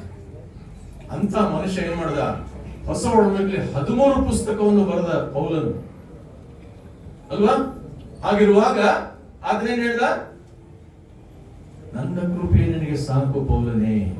ಅದೇ ರೀತಿ ನಮಗೆ ಹೇಳ್ತಾನೆ ದೇವರು 2 ಕೊರಿಂಥ 12:9 ನನ್ನ ಕೃಪೆ ನಿನಗೆ ಸಾಕು. ಆಮೇಲೆ ಹೇಳ್ತಾನೆ, ನನಗೆ ನನ್ನ ಆಗು ಹೋಗುಗಳನ್ನು ಗ್ರಹಿಸಿಕೊಳ್ಳಲಾರೆ, ನನಗೆ ಏನೇನು ಆಗ್ತದೋ ಏನ್ ಬಿಡುತ್ತದೋ ನನಗೆ ಗೊತ್ತಿಲ್ಲ ದೇವರು ಎಂಬುದಾಗ ಹೇಳುವಾಗ ಅವಾಗ ಹೇಳ್ತಾನೆ, I will direct your steps, ಅಂದ್ರೆ ನಾನು ನಿನ್ನ ಮಾರ್ಗವನ್ನು ಸರಾಗ ಮಾಡುವುದು. ಅದು ಜ್ಞಾನೋಕ್ತಿ 3:5-6 ನಾವು ನೋಡ್ತೇವೆ. ನಿನ್ನ ಮಾರ್ಗವನ್ನು ನಾನು ಸರಾಗ ಮಾಡುವುದು. I will straighten your path, you don't worry. ನಾನಿದ್ದೇನಪ್ಪ ನಿನಗೆ, ನನ್ನ ಮಗನೇ ನನ್ನ ಮಗಳೇ ನಾನಿದ್ದೇನೆ, ಯಾಕೆ ಚಿಂತೆ ಮಾಡ್ತೀಯ ಎಂಬುದಾಗಿ ಹೇಳ್ತಾನೆ ದೇವರು. ಅವಾಗ ಹೇಳ್ತಾನೆ, ಐ ಕಾಂಟ್ ಡೂ ಇಟ್, ಇದನ್ನು ನಾನು ಮಾಡಲಾರೆ ಎಂಬುದಾಗಿ ಹೇಳುವಾಗ ಫಿಲಿಪ್ಪಿಗೆ ಬರೆದ ಪತ್ರಿಕೆಯ 4:13 ಏನ್ ಹೇಳ್ತಾನೆ, you can do all things through me, ನನ್ನಲ್ಲಿದ್ದು ಎಲ್ಲವನ್ನು ಮಾಡಲು ಶಕ್ತನಾಗುತ್ತಿ. God is going to give you that. ದೇವರು ನಿನಗೆ ಶಕ್ತಿಯನ್ನು ಕೊಡ್ತಾನೆ. ಆತನ ವಾಕ್ಯದ ಮುಖಾಂತರ ನಮ್ಮೊಟ್ಟಿಗೆ ಮಾತನಾಡ್ತಿದ್ದೆ ನನ್ನ ಪ್ರಿಯರೇ. ಇದು ಬೇರೆ ಯಾರು ಹೇಳಿದ್ದಲ್ಲ, ವಿದ್ವಾಂಸರು, ಸ್ಕಾಲರ್ಸ್, ಪ್ರವೀಣರು ಹೇಳಿದ ಮಾತುಗಳಲ್ಲ, ದೇವರ ವಾಕ್ಯದಲ್ಲಿ ಬರೆಸಿಟ್ಟಂತ ಮಾತಿದು. ಆಮೇಲೆ ನೋಡಿ ಕೊನೆಯದಾಗಿ ನಾನು ಹೇಳ್ತೇನೆ, ಐ ಆಮ್ ನಾಟ್ ಏಬಲ್, ನನಗಾಗಲ್ಲ, ನಾನು ಅಶಕ್ತನು ಎಂಬುದಾಗಿ ಹೇಳುವಾಗ ಐ ಆಮ್ ಏಬಲ್, ನಾನು ಶಕ್ತನು. 2 ಕೊರಿಂಥ 9:8 ಹೇಳ್ತಾನೆ, ನಾನು ಶಕ್ತನು, ನಾನು ನಿನಗೆ ಶಕ್ತಿಯನ್ನು ಕೊಡ್ತೇನೆ ಎಂಬುದಾಗಿ. ಹೌದು ನನ್ನ ಪ್ರಿಯರೇ, ಹಾಗಿರುವಾಗ ದೇವರು ಮಾಡುವಂತ ಈ ಒಂದು ವಿಶೇಷವಾದಂತ ಕಾರ್ಯ ನಾವು ಅದನ್ನು ಮರಿಬಾರದು, ಅನಿಸ್ಬೇಕು ಸದಾಕಾಲ ನಾವು ಅದನ್ನ. ಯಾಕಂದ್ರೆ ಈ ಲೋಕದ ಅಧಿಪತಿ ಇದ್ದಾನೆ. ಯಾರು ಹೇಳಿ ಲೋಕದ ಅಧಿಪತಿ? ಸೈತಾನನು. ದೇವರ ಮಕ್ಕಳು ಅಂದ್ರೆ ಆತನಿಗೆ ಹೊಟ್ಟೆಯಲ್ಲಿ ಕಳವಳ ಆಗ್ತದೆ, ಕೋಪ ಬರ್ತದೆ. ಹೇಗೆ ಇವರು ನಾನು ಎಳಿಬೇಕು, ಈ ಸಭೆಯಿಂದ ಹೇಗೆ ಅವರನ್ನು ನಾನು ಆಚೆ ತೆಗಿಬೇಕು. ಆಹಾ, ಬಹಳ ಬರ್ತಾರೆ, ಬಹಳ ಹಾಡ್ತಾರೆ, ಭಜನೆ ಮಾಡ್ತಾರೆ, ಇರೋ ಒಂದ್ ದಿವಸ ನಾನು ಹಾಗೆ ಮಾಡ್ತೇನೆ. ಒಬ್ಬೊಬ್ಬರ ಜೀವಿತದಲ್ಲಿ ಅದನ್ನು ಕಾರ್ಯ ಮಾಡೋದಕ್ಕೆ ಶುರು ಮಾಡ್ತಾನೆ. 2 ಕೊರಿಂಥ 4:4 ನೋಡ್ತೇವೆ. ಏನಂದ್ರೆ ಈ ಲೋಕದ ಅಧಿಪತಿ ನಾವು ಸುವಾರ್ತೆಯ ಪ್ರಕಾಶ ಬೆಳಗಬಾರದೆಂಬುದಾಗಿ ಕಣ್ಣುಗಳನ್ನು ಏನ್ ಮಾಡಿದನಂತೆ, ಮಂಕು ಮಾಡಿದ್ದಾನೆ. ಕಣ್ಣುಗಳನ್ನು ಮಂಕು ಮಾಡಿದ್ದಾನೆ ಎಂಬುದಾಗಿ ಹೇಳುವಾಗ ಆತನು ಬಂದು ಕಪ್ಪು ಬಟ್ಟೆ ಕಟ್ಟಿಲ್ಲ ಕಣ್ಣಿಗೆ. ಟಿವಿ, ಮೊಬೈಲ್ ಅಂತೂ ಈಗ ಜಾಸ್ತಿ ಆಗಿದೆ. ಮೊಬೈಲ್ ಇಂದ ನಿಮ್ ಕಣ್ಣು ಕಟ್ತಾನೆ, ನಿಮ್ಮ ಮಕ್ಕಳಿಂದ ಕಣ್ಣು ಕಟ್ತಾನೆ, ನಿಮ್ಮ ಹೆಂಡತಿಯಿಂದ ಕಟ್ತಾನೆ, ಗಂಡನಿಂದ ಕಣ್ಣು ಕಟ್ತಾನೆ, ನಿಮ್ಮ ಸ್ನೇಹಿತರಿಂದ ಕಣ್ಣು ಕಟ್ತಾನೆ, ನಿಮ್ಮ ಚಟಗಳಿಂದ ಕಣ್ಣು ಕಟ್ತಾನೆ. ಬೇಡಾದ ವಿಷಯಗಳಲ್ಲಿ ನೀವು ಸೇರುವಾಗ ಅದೇ ಕಣ್ಣು ಕಟ್ಟುವಿಕೆ. ಹಾಗಾದ್ರೆ ಏನಂತೆ ಸುವಾರ್ತೆಯ ಪ್ರಕಾಶ ಬೆಳಗಬಾರದೆಂಬುದಾಗಿ. ಆದ್ರೆ ದೇವರೇನು? ಆತನು ಪ್ರಕಾಶ. ಪ್ರಕಾಶ ಅಂದ್ರೆ ಏನು? ಇಟ್ ಇಸ್ ಹೋಲಿನೆಸ್, ಪವಿತ್ರತೆ. ದೇವರು ಪರಿಶುದ್ಧನು, ಪವಿತ್ರನು. ಅದನ್ನ ತನ್ನ ಮಕ್ಕಳು ಕೂಡ ಪವಿತ್ರರಾಗಿರ್ಬೇಕು, ಪರಿಶುದ್ಧರಾಗಿರ್ಬೇಕೆಂಬುದಾಗಿ ಕೇಳುವಂಥದ್ದು. ಅಂಥ ದೇವರು ನಮ್ಮ ಪಾಲಿಗಿದ್ದಾನೆ ನನ್ನ ಪ್ರಿಯರೇ. ಹಾಗಿರುವಾಗ ಯಾಕೆ ನಾವು ದೇವರ ಧ್ಯಾನ ಮಾಡಬಾರದು? ದೇವರ ವಾಕ್ಯದ ಧ್ಯಾನ ಅದು ಬಹಳ ವಿಶೇಷವಾದಂತಹದ್ದು. ಆಗಿರುವಾಗ ನಾವು ಮೊದಲನೇ ಇದರಲ್ಲಿ ನೋಡ್ಕೊಳ್ತೇವೆ. ಕೀರ್ತನೆ 119 9ನೇ ವಚನ. ಯಾಕಂದ್ರೆ ಇಲ್ಲಿ ಯವನಸ್ಥರಿದ್ದಾರೆ ಈ ಸಭೆಯಲ್ಲಿ, ಬಹಳ ಚೆನ್ನಾಗಿ ಬಾರಿಸ್ತಾರೆ, ಹಾಡ್ತಾರೆ, ಕುಣಿತಾರೆ, ಡಾನ್ಸ್ ಮಾಡ್ತಾರೆ, ನಿಜ. ಅದರಲ್ಲಿ ಏನು ಕೇಳ್ತಾನೆ? ಯವನಸ್ಥನು ತನ್ನ ನಡತೆಯನ್ನು ಶುದ್ಧಪಡಿಸಿಕೊಳ್ಳೋದು ಯಾವುದರಿಂದ? ನಿನ್ನ ವಾಕ್ಯವನ್ನು ಗಮನಿಸಿ ನಡೆಯುವುದರಿಂದಲೇ. ನನ್ನ ಮಕ್ಕಳು ಕೇಳ್ಕೊಳ್ಳಿದ್ದಾರೆ, ಮಾರ್ಕ್ ಮಾಡ್ಕೊಳ್ಳಿ, ಬರ್ಕೊಳ್ಳಿ. ಏನಂದ್ರೆ ಯವನಸ್ಥನು ತನ್ನ ನಡತೆಯನ್ನು ಶುದ್ಧಪಡಿಸಿಕೊಳ್ಳೋದು ಯಾವುದರಿಂದ? ನಿನ್ನ ವಾಕ್ಯವನ್ನು ಗಮನಿಸಿ ನಡೆಯುವುದರಿಂದಲೇ. ಇದು ಯವನಸ್ಥರಿಗೆ ಮಾತ್ರ ಅಲ್ಲ, ಇದು ಎಲ್ಲರಿಗೂ ಆಗ್ತದೆ. ಯಾಕಂದ್ರೆ ದೇವರ ದೃಷ್ಟಿ ನಾವೆಲ್ಲರೂ ಯವನಸ್ಥರೇ ಅಲ್ವಾ? ಮೊನ್ನೆ 1 ವರ್ಷದ ಹಿಂದೆ, 10 ವರ್ಷದ ಹಿಂದೆ, 20 ವರ್ಷದ ಹಿಂದೆ ನಾವು ಸ್ವಾಮಿನ ಕಂಡ್ಕೊಂಡಿದ್ದೆ. ನಾವು ಇಲ್ಲಿ ಯವನಸ್ಥರೇ. 100 ವರ್ಷ ಆದ್ರೂ ನಾನು ಯವನಸ್ಥನೇ ದೇವ್ರ ಮುಂದೆ. ಯಾಕೆ? ದೇವ್ರ ವಯಸ್ಸು ಎಷ್ಟು ಹೇಳಿ ಗೊತ್ತಿಲ್ಲ. Alpha and omega, beginning and end. ಆದ್ರೆ ಇತಿಹಾಸದಲ್ಲಿ ಇರುವಂತದ್ದು ಯೇಸು ಕ್ರಿಸ್ತನ ಬಂದ ಮೇಲೆ 2000 ಚಿಲ್ಲರೆ ವರ್ಷ ಅಲ್ವಾ? ಆದ್ರೆ ನಾವು ಆತನಿಗೆ ಬೆಳೆಯೋದಕ್ಕೆ ಬಿಡಲ್ಲ. ಪ್ರತಿ ವರ್ಷ ಅವನಿಗೆ 1 ವರ್ಷ. ಯಾಕೆ? ಈ ಕ್ರಿಸ್ಮಸ್ ಅಲ್ಲಿ ಗೋಧಿಗೆ ಹಾಕಿರ್ತೀವಿ, ಮಗು ಅಲ್ಲ, ಶಿಲ್ವೆಗೆ ಹಾಕೋದು ಬೇರೆ ವಿಷಯ. ಈ ಕ್ರಿಸ್ಮಸ್ ಅಲ್ಲಿ ಅವನಿಗೆ ಗೋಧಿಲಿ ಹಾಕಿ, ಮೇಂಜರ್ ಎಲ್ಲ ಹಾಕಿ ಡೆಕೋರೇಟ್ ಮಾಡಿ ಜೋ ಜೋ ಜೋ ಜೋ ಅಂತ ಮಲಗಿಸ್ತೀವಿ ಅಲ್ವಾ? ಬರೋ ವರ್ಷ ಮತ್ತೆ ತಿರುಗಿ ಅಲ್ಲೇ ಗೋಧಿಗೆ ಹೋಗ್ತಾನೆ ಅವನು ಪಾಪ. ಹಾಗಾದ್ರೆ ಯಾವಾಗ ಬೆಳೆಯೋದು? ಯೇಸು ಕ್ರಿಸ್ತನು. ಆದ್ರೆ ಬೆಳೆದಿದ್ದಾನೆ ನನ್ನ ಪ್ರಿಯವೇ, ನಿಮ್ಮನ್ನು ಬೆಳೆಸ್ತಾನೆ. ಹಾಗಾಗಿ ಅದೆಲ್ಲ ಒಂಥರ ಆಚರಣೆ ಅಷ್ಟೇ, ಅದಕ್ಕೆ ಹೆಚ್ಚು ಮಹತ್ವ ಕೊಡೋದು ಬೇಕಾಗಿಲ್ಲ. ನಾವು ತುಂಬಾ ಚೆನ್ನಾಗಿ ಡೆಕೋರೇಟ್ ಮಾಡಿದ್ವಿ, ಲೈಟ್ ಎಲ್ಲ ಹಾಕಿ ಎಲ್ಲ ನಿಂತಿಲ್ಲ. ತುಂಬಾನೇ ನಿಮ್ಗೆ ಕಳಿಸ್ಕೊಡ್ತೀನಿ ಬೇಕಾದ್ರೆ ವಿಡಿಯೋ. ತುಂಬಾನೇ ಚೆನ್ನಾಗಿ ಮಾಡಿದ್ರು. ಅವ್ರಿಗೆ ಪರ್ಫೆಕ್ಷನ್ ಅಂದ್ರೆ ತುಂಬಾ ಇಷ್ಟ. ಆದ್ರೆ ಇವತ್ತು ಬಂದು ಹಾಡಿದ್ದು ಅದೇ ಒಂದು ಅದ್ಭುತ. 7 ಮೇಜರ್ ಆಪರೇಷನ್ ಆದವರು. ನೀವು ಆಸೆ ಕೇಳಿದ್ರು 2ನೇ ಅಂತಸ್ತು ನಡೀತಾರ ಅಂತ. ನಾನು ಹೇಳಿದೆ, ಕೆಲವು ವರ್ಷಗಳ ಹಿಂದೆ ಒಂದು ಸಭೆಗೆ ಹೋಗಿದ್ವಿ, ಬೇತೇಲ್ ಗ್ರೇಸ್ ಚರ್ಚ್ ಅಂತ. ಅಲ್ಲಿ ಹೋದಾಗ ಗೊತ್ತಾಯ್ತು 4ನೇ ಮಾಡಿಯಲ್ಲಿದೆ, ಲಿಫ್ಟ್ ಇಲ್ಲ. 1 ತಿಂಗಳಾಗಿದೆ ನೀರ್ ರಿಪ್ಲೇಸ್ಮೆಂಟ್ ಆಗಿ, ಮೊಣಕಾಲು ಆಪರೇಷನ್ ಆಗಿ 1 ತಿಂಗಳಾಗಿದೆ. ನಾನು ಕೇಳಿದೆ, ಏನ್ ಮಾಡ್ತೀಮ್ಮ ಅಂದೆ. ನಾನು ಅವಳು ಕರೆಯೋದು ಡಾರ್ಲಿಂಗ್ ಅಂತ, ಆಯ್ತಾ? ಅವ್ರು ನಾನು ಕರೆಯೋದು ಡಾರ್ಲಿಂಗ್. ಅದು ಬಿಗಿನಿಂಗ್ ಅಲ್ಲಿ ನಾವು ಡಿಸೈಡ್ ಮಾಡಿದ್ವಿ. Darling, what you will do? Come for ministry, I will slowly climb. ಅವತ್ತು ಅವ್ರು ಬರ್ತ್ಡೇ ಬೇರೆ. ಆ ಪಾಸ್ಟರ್ ಈ ವಿಷಯ ಕಾಂಗ್ರೆಗೇಷನ್ ಹೇಳುವಾಗ ಅತ್ತೆ ಬಿಟ್ಟು, ಈ ತರ ಒಂದು ಡೆಡಿಕೇಶನ್ ಯಾಕೆ ಹೇಳ್ತೀನಿ ಅಂದ್ರೆ, ಆ ತರ ಸಪೋರ್ಟ್ ಬೇಕು. ನನ್ನಿಂದ ಅವಳಿಗೆ, ಅವಳಿಂದ ನನಗೆ, ನಿಮ್ಮಿಂದ ಮಕ್ಕಳಿಗೆ, ಮಕ್ಕಳಿಂದ ನಿಮಗೆ. ವಯಸ್ಸು ಬರ್ತದೆ, ಮಕ್ಕಳ ಮೇಲೆ ಡಿಪೆಂಡ್ ಆಗ್ತೀರಾ ನೀವು. ಆದ್ರೆ ದೇವರು ನಮ್ಮ ಪಾಲಿಗಿರುವಾಗ ಯಾರದು ಬೇಕಾಗಿಲ್ಲ ನಮಗೆ. I am there, I will give you rest, I love you, I will direct you ಅಲ್ವಾ? ನಾನೇ ಮಾಡ್ತೇನೆ, ನಿಮ್ಗೆಲ್ಲ ದಾರಿ ತೋರಿಸ್ತೇನೆ, ನಿಮ್ಗೆ ವಿಶ್ರಾಂತಿ ಕೊಡ್ತೇನೆ, ನಿಮಗೆ ನಿಮ್ಮ ದಾರಿಯನ್ನು ಸರಾಗ ಮಾಡ್ತೇನೆ ಎಂಬುದಾಗಿ ನಾವು ಓದ್ಕೊಂಡ್ಬೇಕು. ಆಗಿರುವಾಗ ಯವನಸ್ಥನೇನಂತೆ ವಾಕ್ಯದಲ್ಲಿ, ನಾನು ಪರಿಪೂರ್ಣ ಮನಸ್ಸಿನಿಂದ ನಿನ್ನನ್ನು ಹುಡುಕುತ್ತೇನೆ, ನಿನ್ನ ಆಜ್ಞೆಯಲ್ಲಿ ತಪ್ಪಿ ಹೋಗದೆ ನನ್ನನ್ನು ಕಾಯಿ. ಕೀರ್ತನೆಗಾರ ಹೇಳ್ತಾನೆ, ದೇವರೇ ನಿನ್ನ ವಾಕ್ಯವನ್ನು ಬಿಟ್ಟು ನಾನು ಹೋಗದಂತೆ ನನ್ನ ಕಾಪಾಡು. ಅದಕ್ಕಾಗಿ ಇದು ಬಹಳ ವಿಶೇಷವಾದಂತದ್ದು ನನ್ನ ಪ್ರಿಯರೇ. ಹಾಗಿರುವಾಗ ಯೆಶಾಯನ ಬರೆದ ಗ್ರಂಥದಲ್ಲಿ ಕೂಡ ನಾವು ನೋಡ್ಕೊಳ್ತೇವೆ 42:21 ಯೆಹೋವನೇ ಧರ್ಮ ಸ್ವರೂಪನಾಗಿರುವ ಧರ್ಮೋಪದೇಶವನ್ನು ಘನಪಡಿಸಿ ಮಹತ್ತಿಗೆ ತರಬೇಕೆಂದು ಇಷ್ಟಪಟ್ಟ. ಅಂದ್ರೆ ನನ್ನ ವಾಕ್ಯ ಅದು ಬಹಳ ಮಹತ್ವವಾಗಿದೆ ಎಂಬುದಾಗಿ, ಅದನ್ನೊಂದು ಸ್ಥಿತಿ, ಒಂದು ಸ್ಟ್ಯಾಂಡರ್ಡ್ ಆಗಿ ತರೋದಕ್ಕಾಗಿ ಇವತ್ತು ಅನೇಕರು ನೋಡಿ, ನಮ್ಮ ದೇಶದಲ್ಲಿ ಬಹಳವರು ಇನ್ನೂ ಕಣ್ಣು ತೆಗೆದಿಲ್ಲ. ಈಗ ಮಹಾ ಕುಂಭ ಮೇಳ ಅಂತ ಆಗ್ತಾ ಇದೆ ಪ್ರಯಾಗರಾಜಲ್ಲಿ, ಉತ್ತರ ಪ್ರದೇಶದಲ್ಲಿ. ಎಷ್ಟು ಜನ ಸೇರ್ತಾ ಇದ್ದಾರೆ ಗೊತ್ತಲ್ಲಿ? 2 ಕೋಟಿ ಜನ. ಕಳೆದ ವರ್ಷ ನಡೆದಾಗ 50,000 ಜನ ಕಳ್ಕೊಂಡು ಹೋದ್ರು. ಸಿಗ್ಲೇ ಇಲ್ಲ, ಅವ್ರು ಎಲ್ಲಿ ಹೋದ್ರು ಏನು ಗೊತ್ತಾಗಲಿಲ್ಲ. ಈ ಸಾರಿ ತುಂಬಾನೇ ಮಿಲಿಟರಿ, ಅದು 50 ಎಕರೆ ಜಮೀನಲ್ಲಿ ಇದನ್ನ ನಡೆಸ್ತಾ ಇರೋದು. ಪ್ರಾರ್ಥನೆ ಮಾಡ್ರಿ, ಯಾಕಂದ್ರೆ ಅನೇಕ ಇನ್ನೋಸೆಂಟ್ ಇಗ್ನೋರ್, ನಾವು ಗೊತ್ತಿಲ್ಲ, ಅವ್ರಿಗೆ ಸತ್ಯ ಗೊತ್ತಿಲ್ಲ ಅಂತವ್ರು ಕೂಡ ಎಷ್ಟೋ ಜನ ಅದಕ್ಕೆ ಹೋಗ್ತಾರೆ, ನೋಡ್ಬೇಕೆಂಬುದಾಗಿ ಹೋಗೋರಿದ್ದಾರೆ. ಅದಕ್ಕಾಗಿ ಇವೆಲ್ಲ ಘಟನೆಗಳು, ಇವೆಲ್ಲ ಸಂಭ್ರಮಗಳು ನಡೀತದೆ ನಿಜ, ಆದ್ರೆ ಸತ್ಯ ಎಲ್ಲಿದೆ? ಸತ್ಯ ದೇವರು ಎಲ್ಲಿದ್ದಾನೆ? ಯೇಸು ಕ್ರಿಸ್ತನೇ ಸತ್ಯ. ಯಾಕೆ? ಇಡೀ ಲೋಕಕ್ಕೆ ಆತನ ಪ್ರಾಣ ಕೊಟ್ಟವನು ಅವನೇ. ನಾನು ಯಾರಿಗಾದ್ರು ನಿಮ್ಮ ಪಾಪಕ್ಕೆ ನೀವು ಕ್ಷಮೆ ಕೇಳಬೇಕಂದಾಗ, ಏನ್ರಿ ನಾನು ಪಾಪಿ ಅಂತ ಹೇಳ್ತೀರಾ? ಏನ್ರಿ ಪಾಪ ಮಾಡಿದ್ದೇನೆ? ಹಾಗೆ ಹೀಗೆ ಆರ್ಗ್ಯೂ ಮಾಡೋದು ತುಂಬಾ ಜನ. ನಾನೇ ಮಾಡಿದ್ದೆ, ಒಬ್ಬ ಪಾಸ್ಟರ್ ಮಾಡಿ ಪಾಪ ಹೆದರ್ಕೊಂಡ್ಬಿಟ್ಟಿದ್ರೆ ಎಲ್ಲಿ ಹೊಡಿತೀನಿ ಅಂತ. ಅದಾದ್ಮೇಲೆ ಒಂದು ಸಾಕ್ಷಿ ಮುಖಾಂತರ ಇನ್ನೊಂದ್ಸರಿ ಬಂದಾಗ ನಾನು ಸಾಕ್ಷಿ ಹೇಳ್ತೇನೆ. ಯಾಕೆ? ಬಹಳ ವಿಶೇಷವಾದದ್ದು ಮನುಷ್ಯನಿಗೆ ರಕ್ಷಣೆ, ಪಾಪದಿಂದ ಬಿಡುಗಡೆ. ರೋಮ 3:23 ಹೇಳಿದ ಹಾಗೆ ಎಲ್ಲರೂ ಪಾಪ ಮಾಡಿ ದೇವರ ಮಹಿಮೆಯನ್ನು ಕಳ್ಕೊಂಡಿದ್ದಾರೆ. ಎಲ್ಲರೂ, ಯಾರು ಒಬ್ಬರ ಮೇಲೆ ಕೇಳುವಂತಿಲ್ಲ. ಇವತ್ತಿನ ಕಾಲದಲ್ಲಿ ನಾನೇ ಒಬ್ಬ ಸೇವಕನಾಗಿರ್ಬೋದು, ಪಾಸ್ಟರ್ ಆಗಿರ್ಬೋದು, ಬಿಷಪ್ ಆಗಿರ್ಬೋದು, ಕಾರ್ಡಿನಲ್ ಆಗಿರ್ಬೋದು, ಮಾಡರೇಟರ್ ಆಗಿರ್ಬೋದು, ಒಬ್ಬನೇ ಆಗಿರಲಿ, ಎಲ್ಲರೂ ಪಾಪ ಮಾಡಿದವರು. ಪುರುಷ ಸ್ತ್ರೀಗೆ ಹುಟ್ಟಿದಂತವ್ರು ಎಲ್ಲರೂ ಪಾಪಿಗಳೇ. ನಾವು ಇನ್ಹೆರಿಟ್ ಸಿನ್. ಅದಕ್ಕಾಗಿ ಎಲ್ಲಾ ಧರ್ಮಶಾಸ್ತ್ರದಲ್ಲಿ ಬರೆದಿರುವಂತದ್ದೇನು?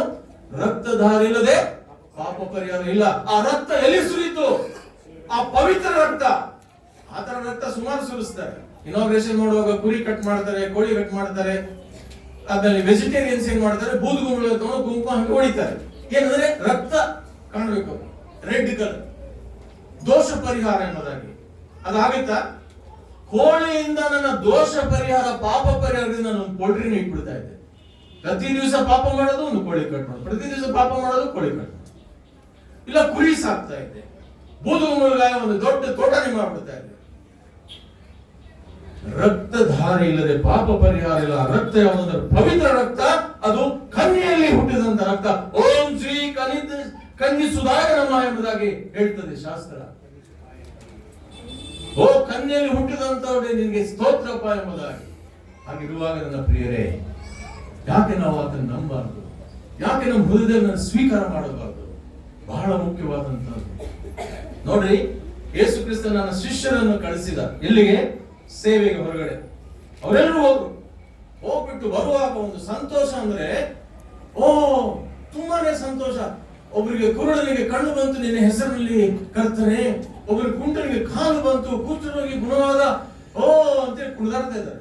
ಹೀಲಿಂಗ್ ಮಿನಿಸ್ಟ್ರಿ ನೋಡಿದಿರಲ್ಲ, ಹಾಲೆಲೂಯಾ ಕುಣಿದಾಡ, ಆ ರೀತಿ ಕುಣಿದಾಡ್ತಾ ಇದ್ದಾರೆ. ಯಾರು? ಇಂಥ ಶಿಷ್ಯರೇ. ಏನನ್ಬೇಕು ಅದಕ್ಕೆ? ಸ್ವಾಮಿ ಏನ್ ಹೇಳ್ಬೇಕು? ವೆರಿ ಗುಡ್ ಮೈ ಡಿಯರ್ಸ್ ಡಿಸೈಪಲ್ಸ್, ಬಹಳ ಒಳ್ಳೆ ಕೆಲಸ ಮಾಡಿದ್ರೆ ನನಗೆ ಬಹಳ ಸಂತೋಷ ಆಯ್ತು ನೋಡಿ ಅಂತ ಹೇಳ್ಬೋದು. ಅಲ್ಲ, ನೀವು ಸಂತೋಷ ಪಡುವುದಾದ್ರೆ ನಿಮ್ಮ ಹೆಸರು ಜೀವಬಾಧ್ಯರ ಪಟ್ಟಿಯಲ್ಲಿ ಬರೆದಿದೆ ಎಂಬುದಾಗಿ ಸಂತೋಷ ಪಡ್ರಿ. ಇದರಲ್ಲಿ ಸಂತೋಷ ಪಡಬೇಡ್ರಿ. ಇವತ್ತು ಗುಣಾದ್ರು ನಾಳೆ ಮತ್ತೆ ಕಾಲೇ ಬೀಳ್ತಾನೆ, ಇವತ್ತು ಬದುಕನ್ನು ಮತ್ತೆ ನಾಳೆ ಸಾಯ್ತಾನೆ. ಆದರೆ ನಿಮ್ಮ ಹೆಸರು ಜೀವಬಾಧ್ಯರ ಪಟ್ಟಿಯಲ್ಲಿ ಬರೆಯಲ್ಪಡಬೇಕು. ಅದು ಯಾವಾಗ ಬರೆಯಲ್ಪಡ್ತದೆ? ಚರ್ಚಲ್ಲಿ ಮೆಂಬರ್ ಆದ್ರ, ಕನ್ಫರ್ಮೇಶನ್ ಆದ್ರ, ಪಾಸ್ಟೇಟ್ ಕಮಿಟಿ ಮೆಂಬರ್ ಆದ್ರ ಇಲ್ಲ. ಇದು ರಿಜಿಸ್ಟರ್ ಇರ್ತದೆ, ಚರ್ಚ್ ರಿಜಿಸ್ಟರ್ ಇರ್ತದೆ. ಆದ್ರೆ ಜೀವಬಾಧ್ಯರ ಪಟ್ಟಿಯಲ್ಲಿ ಬರಬೇಕಾದ್ರೆ ನಿಮ್ಮ ಪಾಪಕ್ಕೆ ಪಶ್ಚಾತ್ತಾಪಪಟ್ಟು ಯೇಸು ಕ್ರಿಸ್ತನ ಕ್ಷಮೆ ಕೇಳಿ ಆತನಿಗೆ ಹೃದಯದಲ್ಲಿ ಬಾ ಎಂಬುದಾಗಿ ಕರೆಯುವಾಗ, ಅದಕ್ಕಾಗಿ ಆತನ ಏನ್ ಮಾಡ್ತಾ ಇದ್ದಾನಂತೆ? ಪ್ರತಿಯೊಬ್ಬರು ಹೃದಯಕ್ಕೆ ತಟ್ತಾ ಇದ್ದಾನೆ. ಪ್ರಕಟಣೆ 3:20, ಇಗೋ ಬಾಗಿಲ ಬಳಿಯಲ್ಲಿ ನಿಂತು ನಾನು ತಟ್ಟುತ್ತಾ ಇದ್ದೇನೆ, ಯಾವನಾದರೂ ನನ್ನ ಶಬ್ದವನ್ನು ಕೇಳಿ ಬಾಗಿಲನ್ನು ತೆರೆದು ನಾನು ಒಳಗೆ ಬರ್ತೇನೆ. Is a gentleman god. ಬಾಗಿಲು ನೂಗಿ ಒಳಗೆ ಬರುವಂತವನಲ್ಲ. ನೀವು ಬಾಗಿಲು ತೆರೆಯುವವರೆಗೂ ಆತನು ತಟ್ತಾ ಇರ್ತಾನೆ. ಇವತ್ತು ಈ ಸಂದೇಶ ಕೇಳಿದೆ, ಅದು ತಟ್ಟೋದೆ. ಕಳೆದ ಒಂದು ಸಂದೇಶ ಅದು ತಟ್ಟೋದೆ. ಇಲ್ಲಿ ಯಾರೋ ಒಂದು ಸುವಾರ್ತೆ ಹೇಳಿದ್ರು, ಅದು ತಟ್ಟೋದೆ. ನೀನ್ ಯಾವಾಗ ತೆಗಿತೀಯ? ನಾವು ಹೇಳೋದು doctor is inside, please wait ಅಂತ. ಯಾವ ಡಾಕ್ಟರು? ಸೈತಾನ್ ಡಾಕ್ಟರ್ ಹೋಗಿದ್ದಾನೆ, ಅದಕ್ಕೆ ವೇಟ್ ಮಾಡಿ. ಬೋರ್ಡ್ ಇರುತ್ತಲ್ಲ ನೀವು ಕ್ಲಿನಿಕ್ ಹೋದಾಗ ಅಲ್ವಾ? ಹಾಗಿರುವಾಗ ನನ್ನ ಪ್ರಿಯರೇ, ಅದರಿಂದ ಲಾಭ ಆಗೋದೇನು? ಒಂದು ವೇಳೆ ಪಾಪದಲ್ಲಿ ನಾವು ಜೀವನ ಮಾಡಿದ್ರೆ ನಮಗೆ ಸಿಗುವಂತ ಲಾಭ ಏನು? ರೋಮ 6:23 ಪಾಪವು ಕೊಡುವ ಸಂಬಳ ಮರಣ. ಪಾಪವು ಕೊಡುವ ಸಂಬಳ ಏನು? ಮರಣ. ಆದರೆ ದೇವರ ಉಚಿತಾರ್ಥವಾದ ಕ್ರಿಸ್ತ ಯೇಸುವಿನಲ್ಲಿ ನಿತ್ಯ ಜೀವ. ನಿತ್ಯ ಜೀವ ನಮಗೆ ಬೇಕು. ಇವತ್ತು ಇದ್ದೇನೆ, ನಾಳೆ ಇಲ್ಲ. 24 ಇದ್ದವರು ಸುಮಾರು ಜನ ಹೊರಟೋದು. ನನ್ನ ಕುಟುಂಬದಲ್ಲಿ 3 ಜನ ಹೋದ್ರು, ಸ್ನೇಹಿತರಲ್ಲಿ 6 ಜನ ಹೋದ್ರು, ಸಭೆಯಲ್ಲಿ 2 ಹೋದ್ರು. ಅವರು ಏನೇನು ಯೋಜನೆ ಇತ್ತು, ಏನೇನು ಅವ್ರು ಪ್ಲಾನ್ ಮಾಡಿದ್ರು, ಏನೇನು ಅವ್ರು ಇನ್ವೆಸ್ಟ್ ಮಾಡಿದ್ರು, ಮಗಳು ಮದುವೆ ಮಾಡಬೇಕಿತ್ತು, ಅಥವಾ ಕೆಲಸ ಬೇಕಿತ್ತು, ಅಥವಾ ಇನ್ನೊಂದೇನಾಗಬೇಕಿತ್ತು, ಆದ್ರೆ ಇಲ್ಲ. ನಾವಾದ್ರೂ 25 ಬಂದಿದ್ದೀವಿ, 24 ಕ್ರಾಸ್ ಮಾಡಿ ಬಂದಿದ್ದೀವಿ. ಯಾಕೆ? ದೇವರ ಉದ್ದೇಶ ನಮ್ಮಲ್ಲಿದೆ.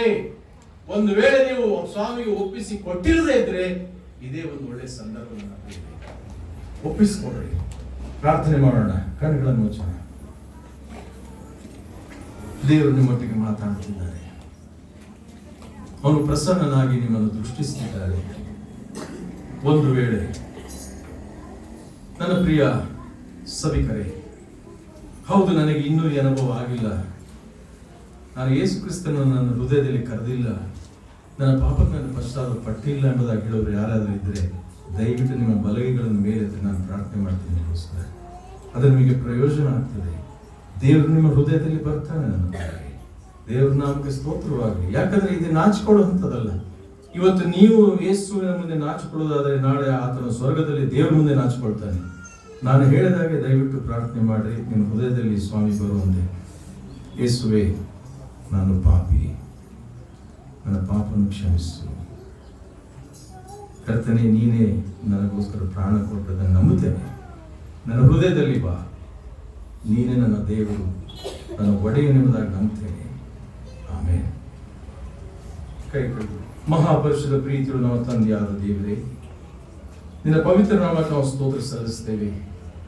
ಒಂದು ಆತ್ಮ ಇಡೀ ಲೋಕದ ಐಶ್ವರ್ಯಕ್ಕಿಂತ ಹೆಚ್ಚು ಬೆಲೆ ಬಾಳುವುದೆಂಬುದಾಗಿ ಹೇಳಿದಂತ ದೇವರೇ, ಇವತ್ತು ಆತ್ಮವನ್ನು ನಿನ್ನನ್ನು ಕಂಡುಕೊಂಡಿದ್ದಾರೆ, ಸ್ವೀಕರಿಸಿದ್ದಾರೆ. ನಿನ್ನಲ್ಲಿ ಬೆಳೆಯುವಂತೆ ಕೃಪೆಯನ್ನು ಕೊಡುಕರ್ತೇವೆ. ಈ ಲಿಂಗರಾಜಪುರಂ ಮೆಥಡಿಸ್ಟ್ ಸಭೆಯನ್ನು ಆಶೀರ್ವದಿಸು. ಸಭಾ ಪಾಲಕರನ್ನು ಆಶೀರ್ವದಿಸು. ಅವರಿಗಿರುವಂತಹ ಉತ್ಸಾಹ, ಅವ್ರಿಗಿರುವಂತಹ ಒಂದು ಭಾರ, ಹೌದು ಕರ್ತನೆ, ಅದು ಪರಿಪೂರ್ಣವಾಗಲಿಪ್ಪ. ಇಲ್ಲಿರುವಂತಹ ಕರ್ತನೆ ಸಭಿಕರು, ಪಾಸ್ಟೇಟ್ ಕಮಿಟಿಯವರು, ಸೆಕ್ರೆಟರಿಯವರು, ಪ್ರತಿಯೊಬ್ಬರ ಮೇಲೆ ಕೃಪೆ ನಿನ್ನ ಕರುಣೆ ಇರಲಿ. ಮಕ್ಕಳ ಮೇಲೆಯೂ, ಯವನಸ್ಥರ ಮೇಲೆಯೂ, ವೃದ್ಧರಲ್ಲಿ ವೃದ್ಧಾಪ್ಯಲ್ಲಿರುವಂಥವ್ರ ಮೇಲೆ, ಸಂಪೂರ್ಣ ಸಭೆಯಲ್ಲಿ ನಿನ್ನ ಕೃಪೆ ನಿನ್ನ ಕರುಣೆ ಇರಲಿ ಕರ್ತನೆ. ಆದಷ್ಟು ಬೇಗನೆ ಇದೊಂದು ಒಳ್ಳೆ ಸಭೆಯನ್ನು ಕೊಡಬೇಕೆಂಬುದಾಗಿ ಹೇಳ್ತೇನೆ. ಹೌದಪ್ಪ, ಈ ಕಟ್ಟಡ ಬಹಳ ವರ್ಷಗಳಾಗಿದೆ, ಇನ್ನೂ ಹೆಚ್ಚು ಜನ ಬರಬೇಕಿಲ್ಲ. ಒಬ್ಬೊಬ್ರು ಹೋಗಿ ಇನ್ನೊಬ್ಬರನ್ನು ಕರ್ಕೊಂಡ್ಬರುವಂತೆ ಪ್ರೇರೇಪಿಸು ಕರ್ತನೆ. ನಿನಗೆ ಮಹಿಮೆ ಆಗಲಿ ಕರ್ತನೆ. ನೀನೇ ನಡೆಸು. ನಮಗೋಸ್ಕರ ಪ್ರಾಣ ಕೊಟ್ಟಂತ ದೇವರು, ನಾವು ಪ್ರೀತಿ ಮಾಡುವಂತ ದೇವರು, ನಿನ್ನ ಕೊಂಡಾಡ್ತೇವೆ ಕರ್ತನೆ. ಯಾವುದೇ ಕೊರತೆಗಳು ಏನೇ ಇದ್ರು ಎಲ್ಲೋ ನಿನ್ನ ಐಶ್ವರ್ಯಕ್ಕೆ ತಕ್ಕಂತೆ ನೀಗಿಸಿ ನಡೆಸೆಂದು ನಮಗೋಸ್ಕರ ಪ್ರಾಣ ಕೊಟ್ಟಂತ ಮುದ್ರಕ್ಷಕನಾದ ಯೇಸು ಕ್ರಿಸ್ತನ ಹೆಸರಲ್ಲಿ ಬೇಡಿದ್ದೇನೆ ತಂದೆ. ಆಮೇಲೆ